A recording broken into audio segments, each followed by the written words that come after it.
Audio book वांग्मय 35 समस्त विश्व को भारत के अजस्त्र अनुदान। चैप्टर 1 पार्ट 27 आदर्शों की पराकाष्ठा, भारतीय संस्कृति का गौरव।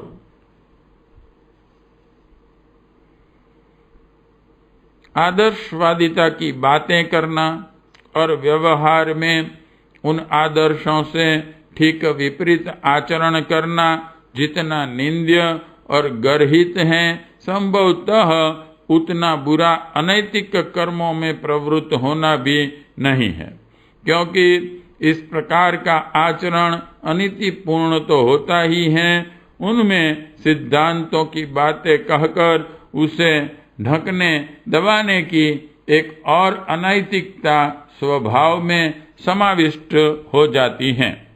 इसीलिए स्वामी विवेकानंद ने कहा है, तुम आदर्शों की बात करो और उन्हें अपने व्यवहार में न उतारो तो तुमसे चोर, डाकू और लुटेरे अच्छे, जिनमें कम से कम कथनी और करनी का अंतर तो नहीं होता। दुर्भाग्य से इन दिनों यह प्रवंचनापूर्ण स्थिति बहुत सघनता के साथ पाई जाती है। उदाहरण के लिए दहेज को ही लिया जाए। प्रत्येक व्यक्ति दहेज प्रथा की बुराइयां गिनाते नहीं थकता और पानी पीकर इस कुरीति को कोसता है। इस विषय पर किसी से भी अपने विचार व्यक्त करने के लिए कहा जाए तो वह इसका अंत अनिवार्य रूपेण चाहता प्रतीत होता है, लेकिन अधिकांश व्यक्ति जब अवसर आता है तब मजबूरी के नाम पराये घर के अन्य किन्हीं संबंधियों का दबाव बताकर अपने लिए बचाव का रास्ता खोज लेते हैं और दहेज के लिए मुंह फाड़ने लगते हैं। इस दोहरी रीति नीति को जीवन के अन्य क्षेत्रों में भी स्पष्ट देखा जा सकता है। ईमानदारी, परिश्रम, लगन, दायित्व निष्ठा, कर्तव्य परायणता, उदारता आदि गुणों या आदर्शों की हर कोई सराहना करता है तथा उनका पालन आवश्यक बताता है, किंतु जब बात उनके पालन पर आती है तो लोग बगले झांकने लगते हैं। आदर्शों के प्रति यह दोहरी और दोगली दृष्टि न हमारी संस्कृति का अंग रही है और न इस संस्कृति के प्रणेताओं में कहीं इस तरह का छद्म देखने में आया है, बल्कि इस तरह के हजारों उदाहरण हमारे सांस्कृतिक इतिहास में भरे पड़े हैं, जिनमें लोगों ने आदर्शवादिता का पराकाष्ठा के स्तर पर पालन किया।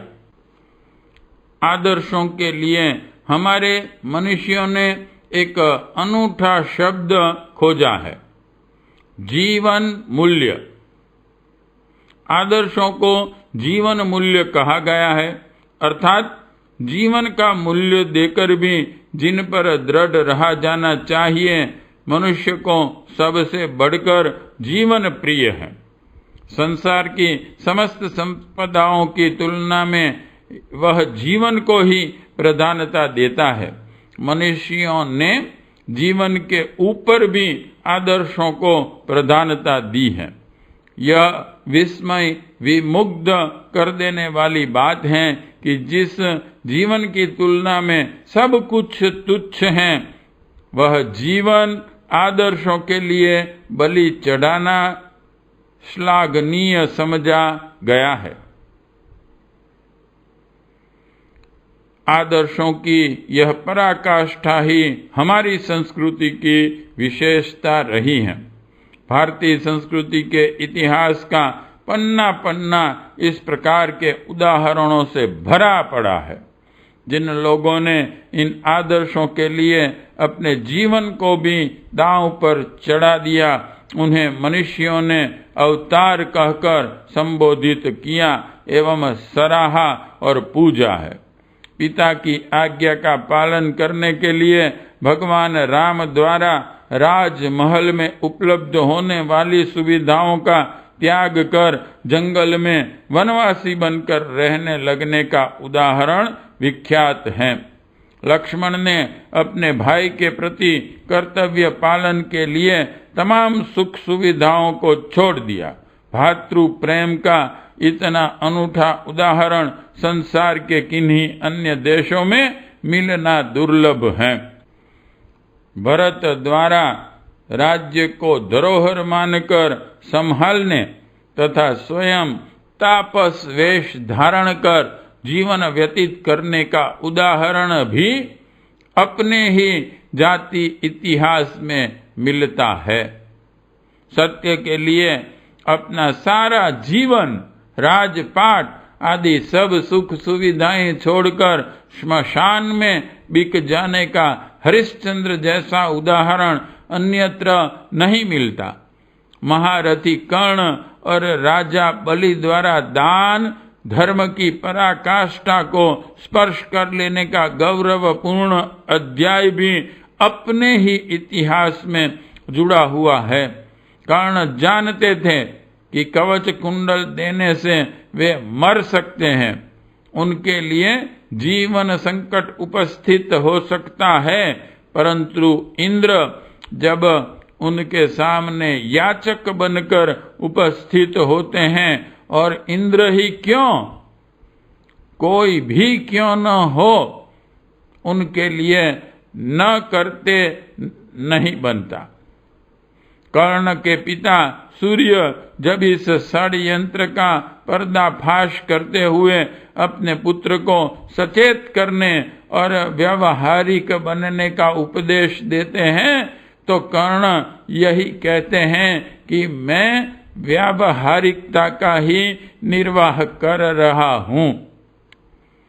थोड़ी चीज देकर अधिक प्राप्त करना लाभदायक सौदा ही कहा जाएगा। यह नश्वर शरीर तो एक न एक दिन नष्ट होना ही है। आज होता है या कल होता है, इससे क्या अंतर पड़ता है। मैं इसके बदले अमर कीर्ति प्राप्त कर रहा हूं, तो इसमें घाटे की क्या बात है। नियम और अनुशासन की मर्यादा तोड़ने पर राजा हंसध्वज ने अपने पुत्र को भी दंडित करने से नहीं बख्शा। जब देश रक्षा के लिए हर युवक को युद्ध में जाने का निर्देश दिया और सभी युवा शक्ति रणांगण में पहुंच गए, तो उन्हें पता चला कि राजकुमार सुधनवा इस अनुशासन मर्यादा का उल्लंघन कर अपनी नवविवाहिता पत्नी के साथ प्रणय लीला में उलझे हुए हैं। राजपुत्र होने के साथ साथ सुधनवा नवविवाहित भी थे। हंसध्वज चाहते तो पुत्र को क्षमा कर सकते थे, परंतु कर्तव्य, नियम तो नियम। राजाज्ञा का उल्लंघन करने वालों को जो दंड दिया जाना घोषित किया गया था, वही दंड उन्होंने अपने पुत्र को भी दिया। अनुशासन तोड़ने वाले के लिए गरम तेल में डाल देने का दंड निर्धारित था, सो वसुधनवा को भी यही दंड दिया गया। शरणागत की रक्षा करना भारतीय धर्म और संस्कृति का गौरव रहा है, और इस गौरव को इतिहास पुरुषों ने बड़े से बड़ा उपकार स्थापित किया है। राजा शिवी ने अपनी शरण में आए पक्षी की रक्षा के लिए उसे शिकार कर रहे बाज को अपनी जांग का मांस खींचकर अद्भुत शरणागत वात्सल्यता के साथ साथ साहसिकता का भी परिचय दिया। मोरध्वज ने अपने पुत्र का मांस खिलाकर अभ्यागत की इच्छा पूरी की। इस तरह के प्रसंगों में वैचित्र के साथ साथ अस्वाभाविकता भी हैं, परंतु जिन्होंने मृत्यु के आर पार देखा है उनके लिए इनमें कुछ भी विचित्र या अस्वाभाविक नहीं है। आदर्शों की पराकाष्ठा तक पहुंचने के लिए कुछ भी किया जाता है वह व्यावहारिक है। जब जीवन ही क्षणभंगुर है और एक न एक दिन मर ही जाना है, शरीर को मिटना ही है, तो क्यों न आदर्शों के लिए मर जाएं। नियतिगत या स्वाभाविक मृत्यु की अपेक्षा किसी सिद्धांत के लिए, आदर्श के लिए मरना अधिक स्तुत्य है।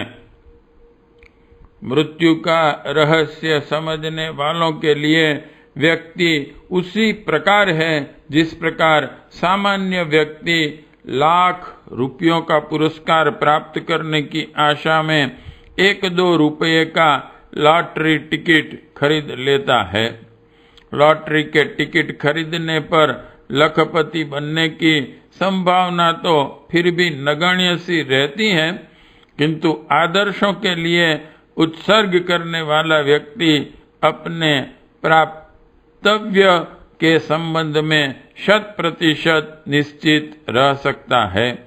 जिन लोगों ने आदर्शों के लिए उत्सर्ग किया, उनकी दृष्टि में यद्यपि मरने के बाद किसी प्रकार की श्रेय कामना नहीं रही, फिर भी उनके लिए श्रेय सुरक्षित है। श्रेय नहीं भी मिले तो भी किसी उद्देश्य के लिए आत्मोत्सर्ग करने वाली बात से मिला आत्मसंतोष कहीं नहीं जाता। आदर्शों की यह पराकाष्ठा अपनी संस्कृति की धरोहर है। यदि इस पराकाष्ठा पर नहीं पहुंचा जा सके तो भी कम से कम कथनी और करनी में साम्य तो रखा ही जा सकता है। हम भी इसी ऋषि परंपरा के अनुगामी हैं, उन नर वीरों की संतानें हैं। यह ध्यान में रखते हुए आदर्शों की प्रवंचना से तो बचा ही जाना चाहिए।